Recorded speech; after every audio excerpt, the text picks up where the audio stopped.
105.9 Academy FM. Saturday Sport. You're listening to the Sports Ferret on Academy FM.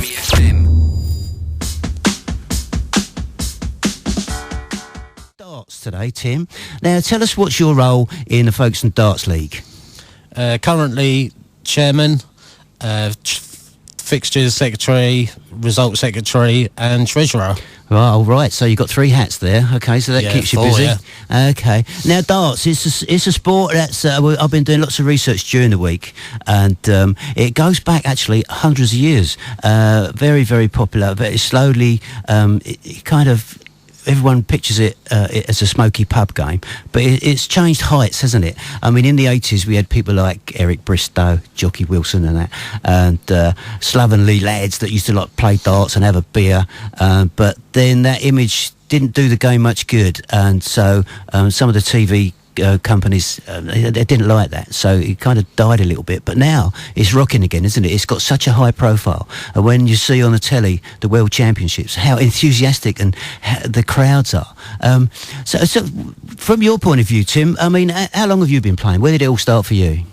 I started when I just used to go with my dad to matches. I'd go on a Sunday evening, watch my nan just practice with my aunties. I'd chalk their games for those. Where was this, in Folkestone?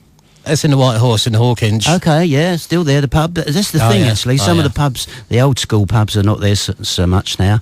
And with these sort of designer pubs, you don't see a dartboard in there. But, yeah, the White Horse still there. So you started your sort of darts love up there, did you?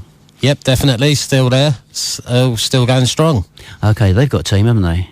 2 teams on a Wednesday. Yeah. Doing well. Okay, so we'll talk about the structure of the league shortly, but so did you end up playing for the White Horse? Is that how it all started? Were you young, or did just mum sneak you in? Or? No, it's just they were short one week and the landlord said, do you want to come down and play? And then I didn't have any darts. Right. And then we just borrowed some, went along. This is to the Victoria in Cheriton at the time. Yeah. And then ended up playing and just enjoyed it and just stayed with it ever since, really. Okay, brilliant.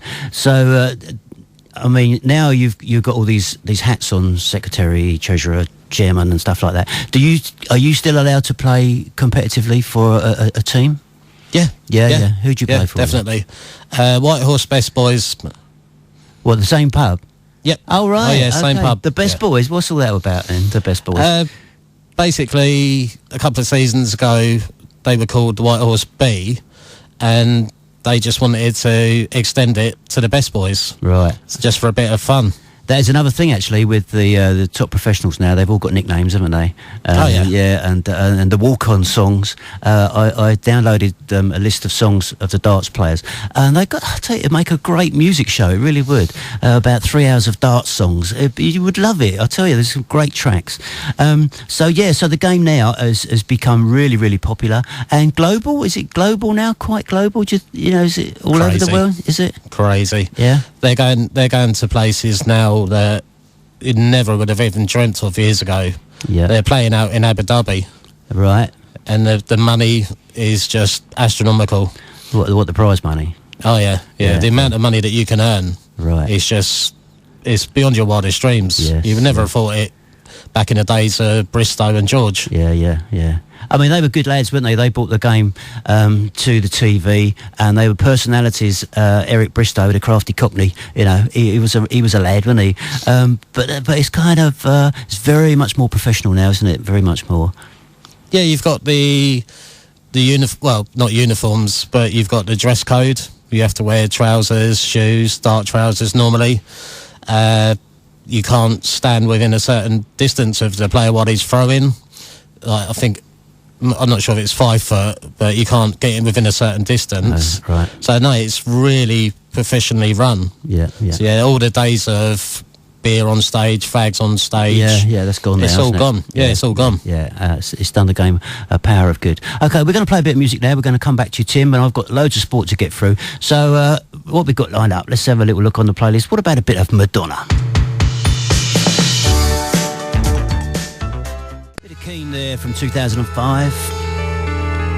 Bend and Break. Now we're going to come back to Tim. Now Tim, just remind me once again, what are all the hats you have on? You're chairman, fixtures and results secretary, and treasurer from this season. So 4 hats, right? Now let's talk about the actual league itself, Folkestone Darts League. What is it? Wednesdays and Fridays, is that right? At the moment, Wednesdays and Fridays. Every game starts at 8:30 in the evening, goes on to 11 o'clock, sometimes earlier. And have you got a season, when it all starts and finishes? We have a winter season and a summer season. Okay, and when's the split? I mean, we're going to talk about an event you've got coming up, and you've got an AGM coming up. Is that right? March the 10th at Park Bowls. Yeah. All right. So the AGM, is that when one season finishes and another season starts? No, the season will still be running. That AGM is just basically for us to get voted on back onto the committee. Yeah. New teams to enter on that night. Okay. So we were trying to track down, how long has the league been going? Have you any idea? It's at least 30 years, over 30 years. And you were telling me that you were trying to sort of quiz some of the older veteran darts players as to their memories. Is that right? Yeah. We just put messages out on Facebook, text messaging people, asking them just for how long they've been playing and giving us a rough idea how long the league's been going. All right. And there must be some old trophies knocking about, perhaps? Yeah, there are. Yeah, in clubs and people's houses. Yeah, so there must be I bet there's 1 or 2 tucked away behind a bar, gathering dust that no one realises have got a little bit of history attached to them. Yeah.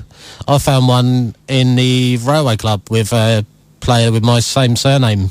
Really? And trying to trace who that was. Oh, that's interesting. Yeah, it could be related, huh? Yeah, definitely, because it's a well-known surname in the area. Yeah. And it's a unusual spelling of the surname as well. Right, Iles, yes. Talking of old trophies, I want to say good morning to Greg. Morning, Greg, down at the trophy shop. He's listening online. He's got an apprentice down there, I think, it's just taught him how to open up a computer and use it and switch it on. And it's programmed into AcademyFM this morning. Now, Greg he helps out a lot locally when it comes to trophies, but he does help out you guys as well, doesn't he? Yeah, he's been brilliant. Yeah. Absolutely brilliant. He's done all our trophies for the last presentation, and he always looks after us. Yeah, no, that's good. Greg does look after people. Greg and I work together on a number of projects, the biggest one being the Silwood Boxing Day run. And apparently there's a little secret going that we might have some new sponsors for that, but we'll get a press release from Greg. Anyway, Greg, get back to polishing them trophies. And thanks for all your support, and I'll pop in and see you soon for a cup of tea. Now then, where was we? So how many kind of teams, if you're in a team in a summer league, how many games would you play? Would you play every week throughout the season? You play every week, but because there's an odd number of teams in the league at the moment, you would have 1 week where you're not playing.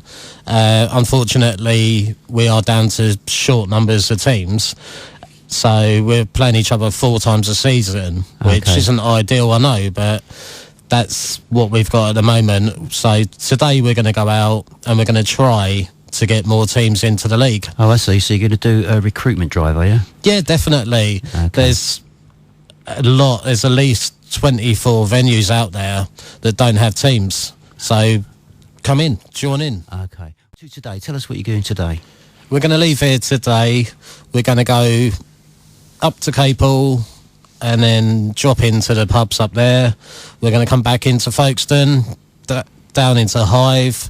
We're just going to go into the pubs, clubs in the area and just drop off leaflets and say, we're the Folkestone Dart League. Why not come and join us? Okay. Now, is it? I mean, traditionally it's a pub game, but what other venues would you? I mean, there's clubs. Would you have? I don't know, social clubs and that. Yep, definitely. We got quite a few clubs. To be fair, a lot of the teams are made up of clubs. Bowls clubs? Yep, bowls clubs, social clubs, football clubs even. Stripes have had teams. Right, okay, yeah, good. So, I mean, every time you send me the league tables, it always seems that Park Inn hovering up the top there. What is it about the Park Inn team? Is it just one of those things, they've all stuck together and, get a good bunch of lads? Pretty much the best players seem to congregate to them. Yeah. So if they got a spare week, they might have new players join them up. Right, okay. And charities. Now, are you after sponsors? Is your, you know, we know Greg helps you out. Have you got, are you suffering with sponsors, or are you trying to get some? We could do with some more, really, to cover one of the Friday divisions, and also the singles and the pairs knockouts would be good. Okay, and what does the sponsor have to do? What does it, I mean, is it just for like printing and stuff like that? Basically, what we'll do is we'll name the league after them.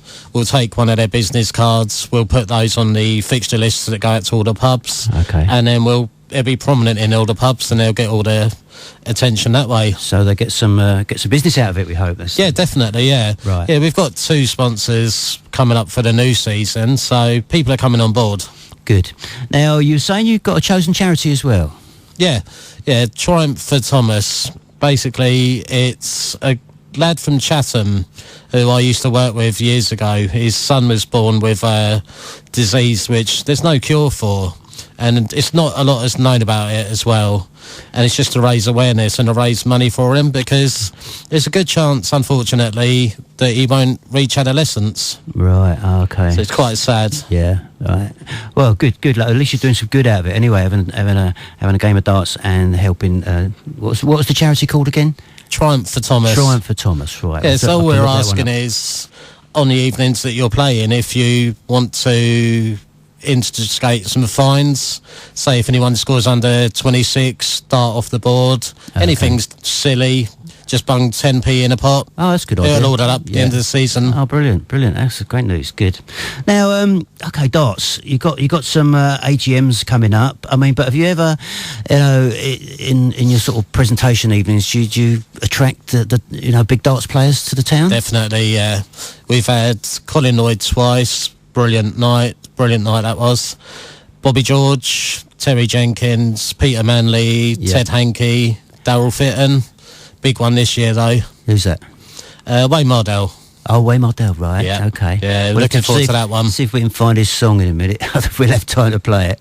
But these walking songs, I tell you go onto my Facebook page and click on the link there, and you'll see all the walking songs that these darts players come into. It's really make a great playlist. It really would.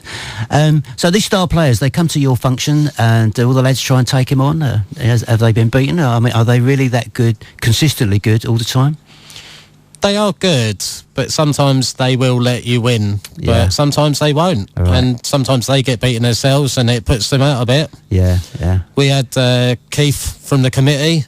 We were calling him the legend killer, because he was the only one to beat Peter Manley on the night. Was he?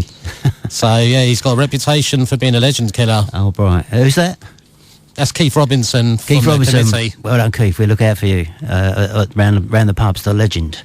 Okay, we're going to play a bit of music now, and then time's moving on. It's 1:45. I've still got a bit of sport to do, and we've got some wrap-ups and some thank yous for the Darts League, and we're going to try and find a bit of music. What have we got now? I think, oh my word, listen to this. Well, another legend is from 1983, bit of Rod Stewart.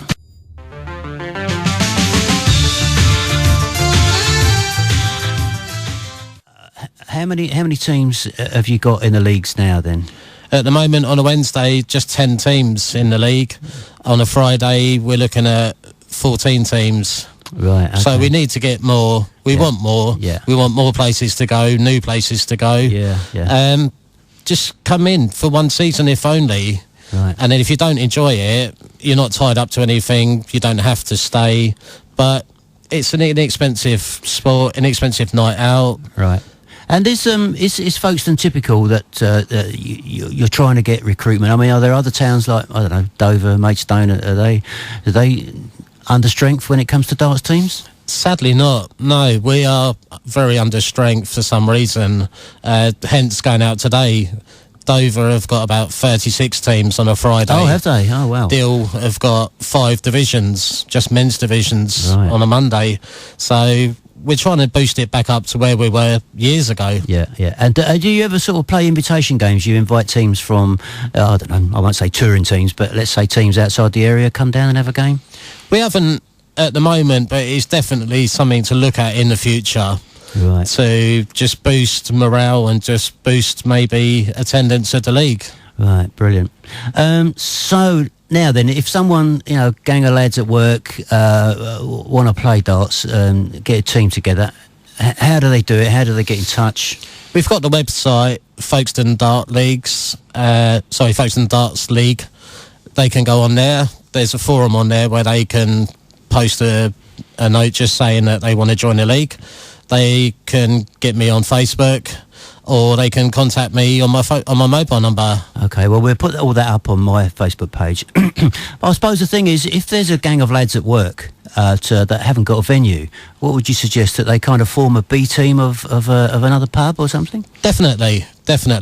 There's a lot of pubs and clubs out there that don't have a team and would love a team. When you walk in there, you say to the landlord, do you want to have a dart team? And he thinks you're bringing a dart team to him, and he'll snap your hand off. All right. Because it gives them revenue on their quiet night. Yeah.